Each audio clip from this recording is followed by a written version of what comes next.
आदाब नाजरीन, लाजवाल उर्दू खबरों में आपका खैर मकदम। मैं हूं नरेंद्र सिंह ठाकुर। आइए नजर डालते हैं अहम खबर पर। गांदरबल में तामीर हो रहा वाइल्डलाइफ महकमे का कंट्रोल रूम तामीर होने से पहले ही खतरे में।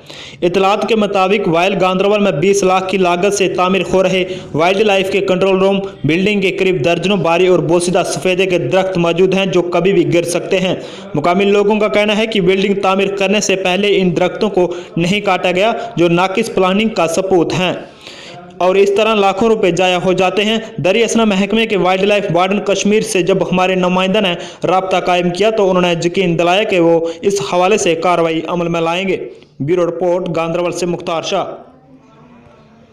029011 Lajawal Urdu news YouTube channel को सब्सक्राइब जरूर करें और बेल आइकन पर क्लिक करें। बेल आइकन पर क्लिक करने से आपको ताज़ा तरीन खबरों की फौरी जानकारी मिलेगी।